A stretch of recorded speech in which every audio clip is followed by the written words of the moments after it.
어버이 주일을 맞이하여서 우리가 부모님에게 어떻게 공경하고 효도해야 하는지에 대하여 성경적인 이제 기준으로 함께 말씀을 나누려고 합니다. 그래서 우리 효도에 대하여 오늘은 세 가지로 함께 좀 정리하면서 은혜를 나누려고 하는데, 자, 1번을 같이 한번 읽어볼게요. 1번 다 같이 시작.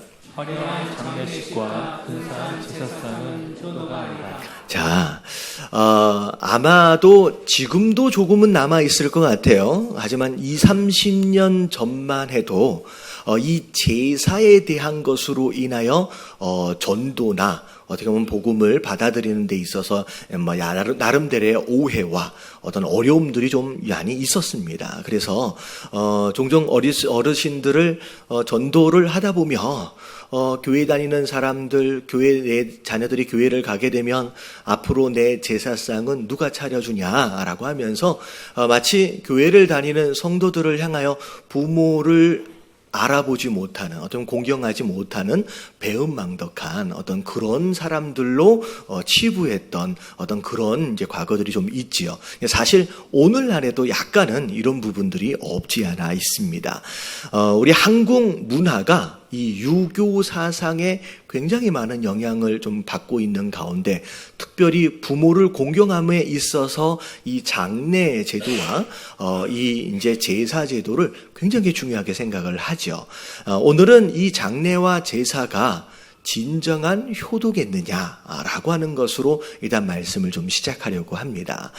여러분들, 어찌 보면 이제 가장 기본적으로 상식적으로 한번 생각해 보세요. 아무리 맛있는 음식을 아무리 차려놓는다라고 할지라도 여러분, 음식은 누가 먹는 거예요? 여러분, 살아있는 자가 먹어요? 아니면 돌아가신 분이 먹어요? 여러분, 돌아가신 분은 아무리 위에서 근사하게 상다리가 부러지도록 차려놓은들 돌아가신 분은 한 숟가락도 뜰 수가 없습니다. 여러분, 성경에서는 여러분 이 장례와 이 제사에 대하여 여러분 언급하지 않습니다. 성경 안에서 부모님에게 제일 순종했던 인물들 중에 하나가 누구냐면 이삭인데, 여러분 이삭이 아브라함이 죽고 나서 장례를 치른 뒤에 그 아브라함을 위해서 제사를 드렸다든지 아니면 추도 예배를 드렸든지 돌아가신 분들을 향하여 뭔가를 한 게 있어요, 없어요? 여러분, 성경 안에는 없어요. 그냥 성경 안에는 뭘 말씀하고 계시느냐? 효도는 돌아가신 다음에가 아니라 언제 해라. 여러분, 살아 계실 때 섬겨라 라고 말씀하고 계시는 거예요. 옆에 계신 분들에게 인사해 주세요. 살아 계실 때 섬겨야 합니다. 시작. 예, 그래서 첫 번째 내용은 뭐냐면, 여러분, 근사하게 장례를 치러드리고 근사하게 이 제사상을 치러드리는 것은 여러분 효도가 아니다. 살아계실 때 조금이라도 더 섬길 줄 아는 게 여러분 이게 효도다라는 거죠. 그런 다음에 두 번째 내용 우리 함께 같이 읽어볼게요. 2번입니다. 2번. 시작. 말씀의 오해를 풀면 효도가 보인다. 성경을 잘 들여다보면 부모님을 공경하고 효도하는 부분에 있어서 약간 오해가 되어질 만한 소지의 말씀들이 몇 가지가 등장을 합니다. 이런 말씀 때문에 오해하시는 분들이 있는데, 그것들 중에 이제 하나가 뭐냐면, 특별히 예수님께서 제자도에 대해서 말씀하실 때 어떤 말씀을 하셨냐면, 누가복음 14장 26절이에요. 다 같이 한번 읽어봅니다. 시작. 무릇 내게 오는 자가 자기 부모와 처자와 형제와 자매와 더욱이 자기 목숨까지 미워하지 아니하면 능히 내 제자가 되지 못하고. 여러분, 이 말씀을 거꾸로 얘기하면, 네가 나를 따르고 내 제자가 되길 원한다라고 한다면, 누구까지도 미워할 줄 알아야 된다? 부모님까지도 미워할 줄 알아야 된다라고까지 말씀하시는, 굉장히 오해 소지가 많은 그런 구절이죠. 예수님의 제자가 되는데 왜 부모나 심지어 처자, 형제, 자매들까지 내 목숨까지 미워하라고 말씀하시지? 참 이해가 가기 어렵습니다. 그리고 심지어 누가복음 18장 29절부터 30절까지의 말씀을 보면 더 심한 말씀이 있어요. 같이 한번 읽어볼게요. 시작. 이르시되 내가 진실로 너희에게 이르노니 하나님의 나라를 위하여 집이나 아내나 형제나 부모나 자녀를 버린 자는 현세에 여러 배를 받고 내세의 영생을 받지 못할 자가 없느니라. 자, 예수님 뭐라고 말씀하시냐? 하나님의 나라를 위하여 집이나 아내나 형제나 심지어 누구까지? 부모나 자식까지도 뭐하라? 버려라 라고 나와 있어요. 이게 왜 이런 말씀이 있지? 되게 어려운 말씀입니다. 근데 여러분 이 말씀이 사실 두 구절인데 이 말씀을 통하여 그러면 하나님은 부모를 공경하지 말라는 얘기냐? 순종하지 말라는 얘기냐? 불효자가 되라는 얘기냐? 굉장히 어렵지요. 근데 우리가 하나님에 대하여 말씀에 대하여 오해하면 안 돼요. 자, 성경의 전반적인 내용들을 잘 들여다보면 여러분 하나님은 부모에게 효도와 공경할 것을 굉장히 강조하고 계신 분입니다. 자, 특별히 레위기 19장 3절 말씀에 보면 여러분 이런 말씀이 있어요. 자, 다 같이 시작. 너희 각 사람은 부모를 경외하고 나의 안식일을 지키라. 나는 너희의 하나님 여호와이니라. 자, 하나님의 명령인데 자, 뭐라고 나와 있어요? 너희 각 사람은 부모를 뭐 하래요? 경외하래요. 여러분 부모를 공경한다, 부모에게 순종한다 라고 하는 말들은 많이 있지만 여러분 이 경외라고 하는 단어를 쓰는 경우는 거의 없지요. 왜냐하면 이 경외는 영어로 fear이라고 하는 단어로 두려워한다라는 뜻인데 여러분 이 경외라고 하는 단어는 일반적인 사람이나 상황에 쓰는 단어가 사실 아닙니다. 여러분 이 경외는 사실 누구에게 밖에 쓸 수 없는 단어냐면 하나님께 밖에 쓸 수 없는 단어가 이 경외라고 하는 단어예요. 하나님을 두려워하라, 하나님을 경외하라 라고 하나님께만 쓸 수 있는 이 경외라고 하는 단어를 사람에게 있어서는 딱 누구한테만 쓰시냐면 부모님에게만 쓰는 거예요. 다시 말하면 마치 부모를 공경해야 할 책임, 그것에 순종해야 할 책임이 마치 누구에게 대하는 것처럼 나 하나님께 대하는 것처럼 부모에게 대할 줄 알아야 된다는 거예요. 그러면서 심지어 그 다음 말씀이 뭐냐면 나의 뭘 지키라? 안식일을. 여러분 안식일을 지키는 것만큼 중요한 계명이 이 당시 뭐가 있겠느냐. 근데 심지어 안식일을 지키라라고 하는 계명보다 부모를 경외하라는 계명이 어디 나와요? 앞에 나와요. 이게 얼마나 하나님이 부모를 경외하고 효도하는 것에 대해서 중요하게 생각하는지.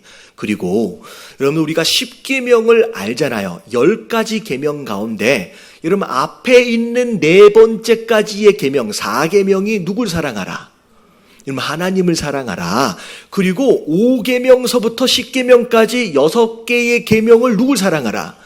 이웃을 사랑하라. 여러분 이렇게 알고 계시잖아요. 근데 사실은 요 구분을 조금 더 신학적으로 더 분별해서 나누면 이런 둘로 나눠지지 않아요. 자, 앞에 있는 4번째까지의 계명은 하나님 사랑이 맞습니다.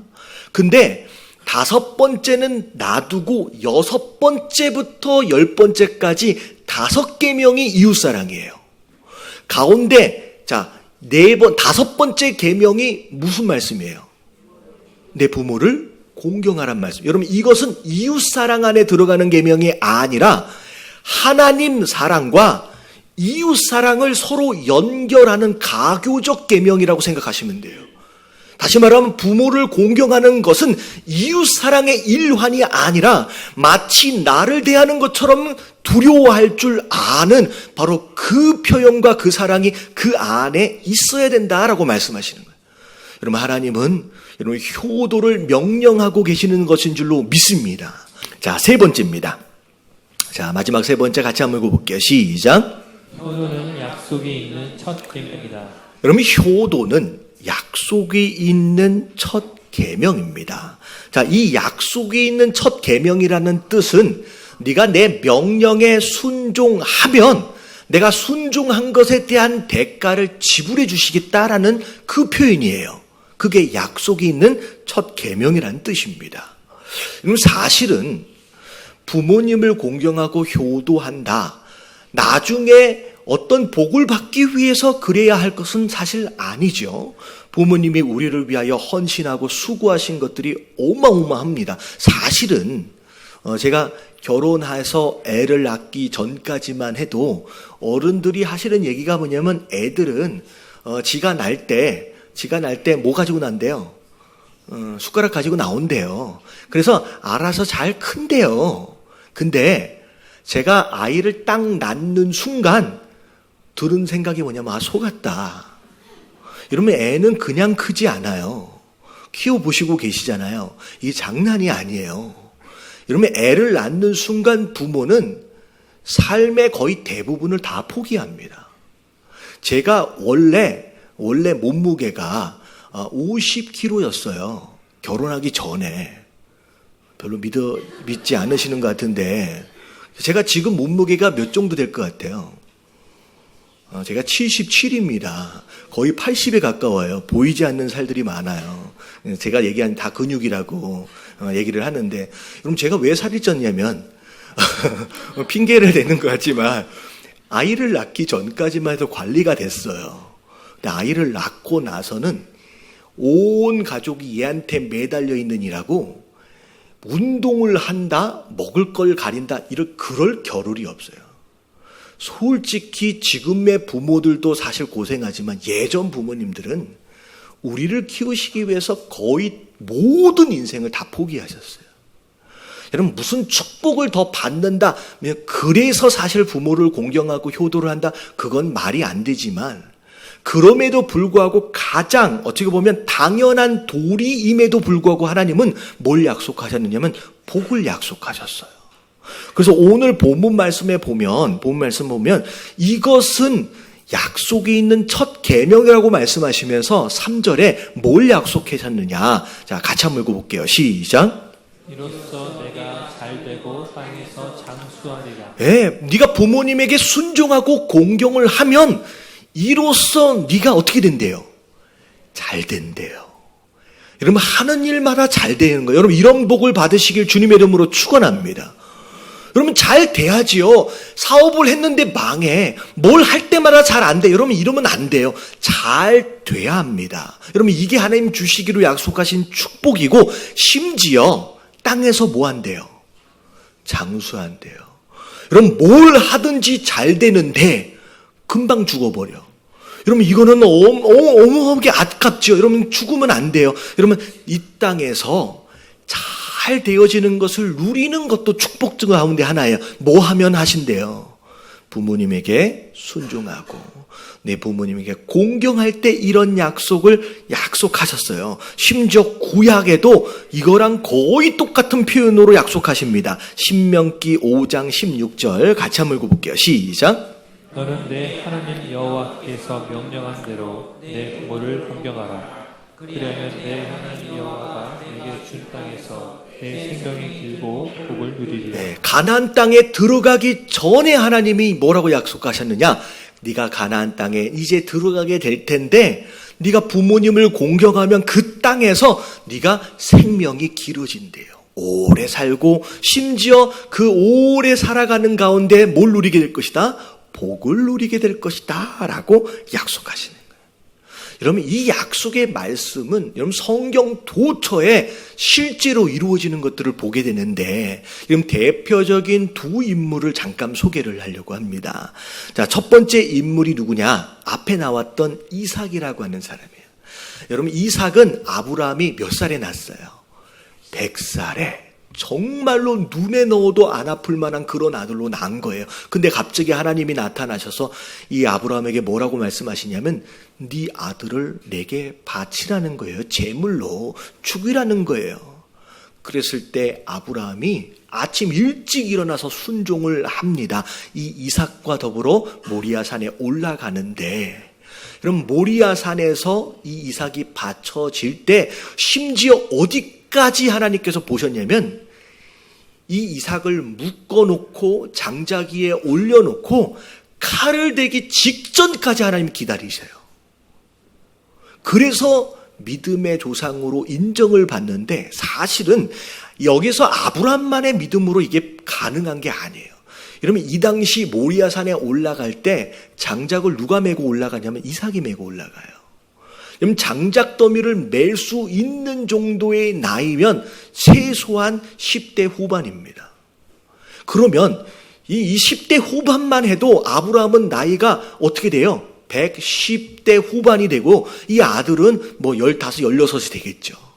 여러분 이 할아버지하고 이 젊은 아이하고 여러분 만약에 이 젊은 아이가 나는 안 돼 아버지 왜 이러십니까? 라고 버팅기고 반항했으면 이러면 아이가 묶여져서 올려질 수가 없어요. 이 이야기는 아브라함의 순종과 더불어 이삭이 아브라함에게 뭐 한 거예요? 순종한 거예요. 스스로 묶여주고 올라간 거예요. 결국은 이 이삭의 믿음, 이 이삭이 아브라함에게 순종한 것으로 인하여 특별하게 이삭이 살아가면서 아브라함처럼 대단한 결단을 한 흔적은 없습니다. 그럼에도 불구하고 어마어마한 축복을 받아요. 대표적인 말씀이 창세기 26장 12절부터 14절까지 같이 한번 읽어봅니다. 시작. 이삭이 그 땅에서 농사하여 그의 100배나 얻었고 여호와께서 복을 주심으로 그 사람이 창대하고 왕성하여 마침내 거부가 되어 양과 소가 때를 이루고 종이 시기 많으므로 블레셋 사람이 그를 시기하여 농사를 짓는데 100배를 얻었대요. 하나님 뭘 주셔서? 복을 주셔서. 그 사람이 창대하여 왕성하게 되었는데 마침내 그냥 부자라고 얘기하지 않아요. 뭐라고 얘기해요? 거부라고 얘기합니다. 양과 소가 얼마나 많았으면 때를 이루고 심히 종이 많았다라고. 여러분 아브라함 아버지 당시만 해도요. 아브라함은 자기가 훈련시켜 세운 사병이 몇백 명이었어요. 근데 그 이상의 축복을 받는 거야. 아주 작게만 잡아도 종으로 부리는 자들이 몇 명 이상인 거예요? 5, 600명 이상인 거예요. 여러분 이거는 한 가정이 거느릴 수 있는 사업이 아니에요. 어마어마한 대기업의 총수가 된 거라 다름이 없는 거예요. 누가 뭐 하셔서? 하나님이 복을 주시니까. 심지어 주변에 있는 사람이 도대체 저 사람은 왜 저렇게 잘 되는지 시기하고 질투했대요. 여러분 땅을 파서 우물을 파는데 여러분 파는 곳마다 나오는 거예요. 근데 시기와 질투 때문에 그 우물을 빼서요. 근데 다른 데 가서 또 파면 또 나와요. 여러분 이 근동 지방은 물이 그렇게 잘 나오는 곳이 아니에요. 우리 아프리카 선교를 이번에 가는데 대표적인 사역들 가운데 주로 다른 데서 하는 사역들 가운데 뭐냐면 우물 파주는 거 많이 하잖아요. 물이 너무 안 좋으니까. 여러분 이 우물을 파는데 지금도 중장비를 동원해가지고 몇 미터를 파야 되냐면 일단 한 10미터만 파도 물이 나오는데 근데 그건 먹을 수 있는 물이 아니래요. 그건 땅 위에서 오염된 물이기 때문에 씻을 수 있는 정도밖에 안 되고 식수로 쓸 수 있는 물을 파려면 약 30m에서 50m까지를 파야 나오는데 실제로 우리 선교사님들 가운데 한 분이 뭐라고 말씀하시냐면 여러분 이거 얼마 들어갈 것 같아요? 우물 하나 파는데. 대충. 우물 하나 파는데 얼마 들어갈 것 같아요? 저는 맨 처음에 한 2, 300이면 될 줄 알았어요. 근데 1,000만 원 이상 들어간대요. 하나 파는데. 깜짝 놀랐어요. 근데 누군가가 1,000만 원 이상을 후원을 했는데 팠는데 아무리 파도 안 나오더래요. 여러분 이게 대다수 그렇게 됩니다. 다 판다고 나오는 게 아니에요. 근데 그 당시에 이걸 파내는데 여러분 30m에서 50m를 파 내려가야 돼요. 근데 오늘은 중장비로 요만큼 구멍을 뚫어가지고 파잖아요. 근데 그 당시에는 어떻게 팠을 것 같아요? 여러분 사람 허리에다 줄 묶어서 내리는 거예요. 그래가지고 끌어올리고 그렇게 파는 거예요. 여러분 이걸 30m, 50m, 여러분 우리가 7층인데 여러분 1층부터 7층까지 여러분 5m 한 층에 5m씩만 계산을 해도 여기가 몇 미터냐면 35m예요. 여기서부터 저 1층까지 파고 내려가야 되는 거예요. 이건 대단한 일인데 이걸 할 때마다 나오는 거예요. 이게 이삭이 받은 축복들 가운데 하나예요. 뭐 했기 때문에? 여러분 아버지에게 순종했기 때문에. 여러분 이런 복을 받으시길 주님의 이름으로 축원합니다. 여러분 우리 교회에서 거부가 많이 나왔으면 좋겠습니다. 할렐루야. 아멘 하신 분들만 다시 한번 할게요. 우리 교회에서 거부가 나오시게 되길 주님의 이름으로 축원합니다. 예. 여러분 선교하고 하는데 우물 하나 파는데 1,000만 원 들어가요. 여러분들 어떻게 보면 축복 받아서 이런 필요할 때 쓸 수 있는 자들이 생겨져야 돼요. 할렐루야. 예. 이 아브라함의 아들 이 이삭이 그래서 복을 받은 거예요. 한 명만 더 얘기할게요. 이 사람은 여자예요. 심지어 이스라엘 사람도 아니에요. 이방인입니다. 누굴까요? 룻. 룻은 모압 사람이에요. 모압 사람이에요. 이방인이에요. 심지어 여자입니다. 근데 자기 남편도 죽었어요. 근데 나중에 망해버린 집안이었음에도 불구하고 시어머니를 따라서 유대 땅까지 건너옵니다. 사실 유대 땅 안에 남겨놓은 재산이 있거나 땅이 있는 것도 아니에요. 아무것도 없는 가운데 와서 뭘로 먹고 살아요? 추수 때 떨어진 이삭을 주스면서 먹고 살아요. 거의 거지처럼. 시어머니를 봉양한다라고 하는 그 마음 가지고 그렇게 헌신을 하는 거예요. 그랬더니 자, 하나님이 누굴 만나도록 하시냐면 보아스라고 하는 이 사람을 만나게 하는데, 보아스가 이 룻을 향하여 뭐라고 얘기했는지를 볼게요. 룻기 2장 11절부터 12절까지 다 같이 시작. 보아스가 그에게 대답하여 이르되 내 남편이 죽으므로 내가 시어머니에게 행한 모든 일과 내 부모와 고국을 떠나 전에 알지 못하던 백성에게로 온 일이 내게 분명히 알려졌느니라. 여호와께서 내가 행한 일에 보답하시기를 원하며 이스라엘 하나님 여호와께서 그의 날개 아래 보호를 받으러 온 이에게 온전한 삶 주시기를 원하노라. 뭐라 그래요? 네가 시어머니에게 했던 모든 행동들을 내가 다 들었다는 거예요. 우리 유대인들이 다 알고 있다는 거예요. 그래서 정말로 그런 마음으로 너희가 그렇게 했던 것들 하나님이 다 갚아주시길 원하신다라고 축복을 합니다. 나중에 무슨 일이 되어지냐면 이 보아스가 어마어마한 거부예요. 근데 이 사람이 이 룻의 어머니 이 나오미가 원래 가져야 할 기업을 사실 다 잃어버렸거든요. 남자들이 다 죽어버려서. 근데 이 보아스를 통하여서 이 가정에게 원래 할당되었던 이 땅에 대한 기업이 다 돌아와줘요. 다 누가 누리는 거예요? 룻이 다 누리는 거예요. 심지어 이 룻이 보아스를 통하여 아이를 낳게 되는데 이 아이의 이름이 오벳이에요. 이 오벳이라고 하는 사람의 아들의 아들이 누구예요? 그럼 이게 다윗 왕이에요. 이방 여자인데 필요한 모든 재정을 다 돌려받는과 동시에 심지어 다윗 왕의 증조 할머니가 됩니다. 그리고 심지어 예수님의 계보에 이름을 올려요. 이런 어마어마한 축복을 받는 거예요. 뭐에서예요? 그의 시어머니에게 순종하고 공경했어요. 지금 내 부모뿐만이 아니라 내 장인어른 아니면 내 시어머니 이런 봉양하고 공경할수록 하나님은 그걸 뭘로 받으시냐면 효도로 받으시는 거예요. 그럼 하나님은 반드시 갚아주시는 거예요. 자, 마지막 말씀 한 구절만 더 읽을게요. 골로새서 3장 20절 시작.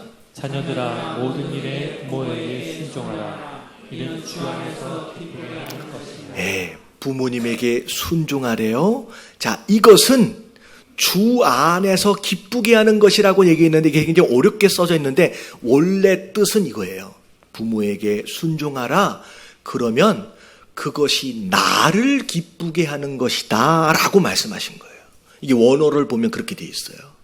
그러면 하나님이 왜 효자, 효녀들을 축복하시냐면 그것을 하나님이 기뻐하시기 때문이에요. 그럼 오늘 말씀을 통하여서 내게 허락하신 부모님, 그리고 우리의 가정, 우리가 섬기고 우리가 순종해야 할 그런 분들이다라는 걸 너무 기억하시면서 이렇게 순종하심으로 주시리라 약속하신 복들을 마음껏 누리시는 저와 여러분들 되시길 주님의 이름으로 축원합니다. 아멘.